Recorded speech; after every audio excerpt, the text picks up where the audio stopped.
Hello friends, last video में हमने एक रूल सीखा था कॉन्ग्रुएंसी का रूल बाई ASA। चलिए उस पर एक क्वेश्चन सॉल्व करते हैं।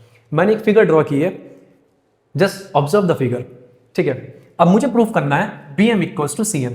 ठीक है, फिगर में देखो BM ये रही, CN ये रही, तो अब ये दोनों मुझे इक्वल प्रूव करनी है। तो इससे मैं एक ऑब्जर्व कर पा रहा हूं कि ये वाला ट्राइंगल और ये वाला ट्राइंगल अगर मैं कॉन्ग्रुएंट प्रूव कर दूं तो बाई CPCTC दोनों ट्राइंगल की बची हुई साइड और बचे हुए एंगल दोनों क्या हो जाते हैं, इक्वल हो जाते हैं। तो देखो हम इस क्वेश्चन को सॉल्व करते हैं। सबसे पहले सॉल्व करने का तरीका सीखो। आप प्रूफ लिखो, जो भी प्रूफ गिवन हो, उसके बाद गिवन में जो भी कंडीशंस क्वेश्चन में मेंशन हो सारी लिख दो। थर्ड सॉल्यूशन, आप जो भी दो ट्राइंगल ले रहे हो उन दोनों ट्राइंगल को मेंशन करो। मैंने यहां पर ट्राइंगल लिया है BMD और सेकंड ट्राइंगल लिया है CND।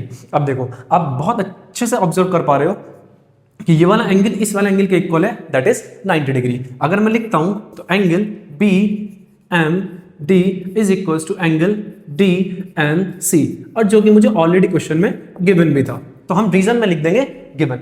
सेकंड चीज मुझे क्वेश्चन में गिवन थी, ये जो AD है ये मीडियन है BC के, तो जो मीडियन होती है बेस को दो इक्वल पार्ट में डिवाइड करती है। So that means BD is equals to DC। तो हमारा हुआ second part BD is equals to DC।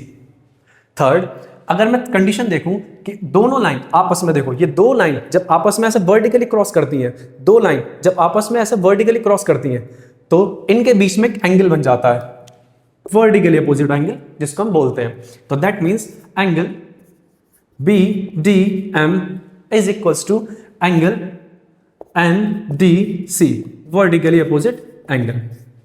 Now the question is here, now both the triangles I have proved congruent, but अब वो by AS से होंगे या by AS से होंगे।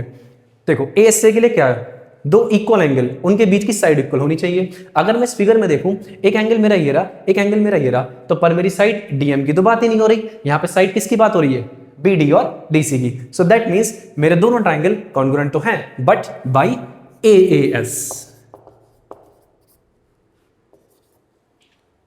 Triangle BMD is congruent to triangle DNC. Thank you.